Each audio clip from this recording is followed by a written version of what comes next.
I'm going to start the painting now, and I'm using this reference photo. I just took the first one in the series that I gave you to use, and you'll notice that I have mostly the simple orange, but I've also got the orange that I picked off of a tree with the leaves, and then a couple of other things that you can choose from. But it's your choice, and if you want to choose the simple one, that's perfectly fine. You can see that I've already put the orange ground down, and actually what I did for this was I put the paint right on my canvas. You wouldn't normally do that, but it kind of works well when you're just putting the ground on. Once it dried, then I could put my drawing on, and I was a little darker on my drawing just so that you can see it. Now I'm going to show you my palette. I haven't put very much paint on at all because this is more for demonstration purposes. I'm not really going to be using a lot of the lighter colors now because remember again, you're working dark to light this time, from back to front and then broad to detailed. So the way I've set my palette up is like this. I'm right-handed, so I can come in this way. If you were left-handed, you would do it the other way. So you'd have your white over here and then your cool colors and your warm colors here. So I've got my white over here, the warm colors and the cool colors. And the colors that I have on here are the yellow medium azo right there, cadmium orange, cadmium red light, titanium white, ultramarine blue, cerulean blue, burnt sienna, and then burnt umber. And remember, we don't have black, so we're going to be mixing this and this together to make a black substitute. So I'm going to be looking at my subject right now. I've got my nice clean water there, my brush is out. I'm going to be starting using the larger brush. Generally, students when they first begin want to use really tiny brushes like this size. That is too small. You want to have a nice broad brush. You're going to use the sides of the brush to help you shape your areas here. So just the brush is going to go this way. Don't dab at the brush. You want to be nice and smooth with the way that you put the paint on the brush. So I'm going to be mixing a little of my blues together here with some white right onto my palette, not my canvas. Right here I'm mixing them together. You can mix into this area. That's why it's nice to have this nice big space over there. You don't want to mix so much on there though that it begins to get too mixed all together. You want to have them nice and fresh and clear. So I'm going to begin, again, dark to light. So I'm going to come over here, and I've made some darker values of this bluish color. And I'm going to start putting in my little shadow areas to begin with. I had meant to also bring a brilliant blue down here because this cloth that you are going to be using in your background is kind of a mix of blue with a tiny little hint of orange in it, so it works really well. But the brilliant blue mixed with the orange will give it more the feeling of the cloth in the background. When you're working with acrylic, a good way to mix when they are still wet is to come along with your next color, put it next to the darker color, and just begin to blend them together. You need to have some water for that, so I'm going to wipe off my paintbrush just a little bit and come along here with a brush that's just a little wet and pull those two edges together. The thing about ultramarine blue is it has kind of a purple hint to it. So sometimes it gives you a little bit more hint of red than you really want. So that's why I've also added the cerulean blue, which is a little less red oriented. Now again, the rule of thumb is dark into light, but sometimes I add a little bit of light that I'm going to then come along and put the dark after it. I'm just laying in my broad colors now. Now because it does dry so fast, I'm going to have to work rather quickly on this if I want to work into wet. Notice how the paint underneath is showing through, and that's perfectly fine because I'm using really thin layers now. I'm not going to leave them that thin, but right now it's fine because I'm just getting the sense of what's happening in there. The thing about working with acrylic is because it is plastic based, sometimes it does resist itself. So you might have acrylic down and it'll be a little harder to get the paint to apply because it's being repelled by the paint underneath because it's that slick kind of plasticky surface. So I'm going to come along here. I'm thinking where my darks are going to go. There's a big swoop of light there. It's going to have a dark area after it. Notice again that I am not too worried about going outside of my lines because I've given you a space to work in that is in the middle here. My 8.5 by 11, or actually 8 by 10, is to help you not have to worry about where you put your values. That doesn't make sense. Where you put your paint, you can go right outside of the edge there and you're perfectly fine. Since they changed everything with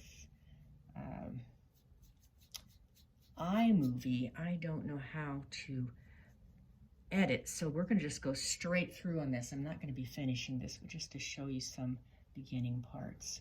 So I'm just putting in my background as quickly as I can just to give an idea of it. I'm going to be refining it later on, of course. So you just want to give the swoops that you have going on there. So I'm mixing my dark brown with my dark blue, my ultramarine with my burnt umber. I know it doesn't look like much of anything right now, but that is because I'm just laying down the colors. A lot of students, when they first start to paint, get frustrated and they think, oh, this is too hard. I don't like it because I can't control the paint. As with anything new, you have to do it more than one time in order to get the feeling for what you're doing. So don't be discouraged if it doesn't seem to be working out at the beginning. What I'm doing now doesn't look like much of anything, but it will begin to start taking shape once you've worked on it a little bit longer. A lot of learning to paint is learning to see, just like when we started drawing at the beginning of the year. A lot of learning to draw is learning to see. So you have to now, because we've been working in color, not just see the shape, but also see how the color goes from one color to another color. And when I lay in these broad tones, I am not so concerned with absolute accuracy. I'm more concerned with getting the idea of what's happening, coming alive here. Now I'm kind of coming here and mix some of the cerulean blue in here because I don't like the color that I'm getting. It needs to be a little bit more vibrant, so I'm going to add some of the cerulean blue in there. By the way, the ultramarine blue, as I said, colors are named by what they're made out of or where they're from. And ultramarine blue was actually named because back in the day, the only people who could afford purples and blues, you've probably heard this before, that purple is a royal color, and that's because it came from a little mollusk that would be imported from the Orient. So they would have to have these little tiny little things, and there's a little part inside of them that makes that color. So they would have to get a lot of them in order to make all of that lovely purple or blue color. So ultramarine means that it came from far, far across the ocean. So ultra, really, really far, marine, across the ocean. So that's what that means. All right, so again, back to front. Now in this case, I'm going around the bottom of the orange because the orange is going to be in front. This is lighter than the background, but again, it is a rule of thumb, and right now I want to lay in a little bit of a lighter tone. And I realize it looks like not much of anything right now, but don't worry. When your paint is too stiff, that's when you add some water, because the water is not only a cleaning agent, it is also a thinning agent. So coming along here. This is going to be a little light edge that goes over there. It's not light enough yet. The background in this isn't really very interesting, this little area here, so you can kind of do whatever you want in there if you're using that particular one. So just go ahead and put that in there. So you can see how quickly this is beginning to take shape, even though right now it's kind of messy. But I'm just putting in my movement and getting the idea of what's happening in this. The next video I will probably do mostly time-lapse, so you won't be hearing me talk so much, but I did want to at least introduce this. Now what I'm going to have to do before I get too much more into this is put that shadow underneath the orange. That is very important, because if you don't put the shadow there, your orange is going to appear as though it is floating in air, and you don't want it to be floating. So you're going to come along here, let the side of your brush just go around that edge. A lot of students want to dab. You don't want to dab. You want that brush to be nice and flat and let it stake that area for you. This isn't completely black. I don't even have any black. It's going to be a little bit lighter on the inside. But again, you're using a black substitute that will stand for that value, but it has a little bit more interesting shape. All right. So there was a lot of blue in the brush. I didn't want that there, but that's okay. So you can see that while it doesn't particularly look like much is happening yet, I am beginning to lay out my little areas of shading so that I'll know what to do when I go along a little bit farther. I haven't put anything in the orange yet, but I can, because in the shadow of the orange, I'm going to be using blue to shade that shadow area. Because again, blue and orange are what? They are complements. So that's going to help. So just kind of lay this in here. My brush isn't very dirty, but I still have to wash it. If I were to let this just stay as it is, these little areas of paint would dry and they'd become completely hardened. So I'm going to take my water and I'm going to go along the side of it first. The reason that I go along the side to clean my brush is because, especially when you've been painting for a while, if you go straight down there, you're going to find some paint. So start with the side, and you are going back and forth and flipping it over and around.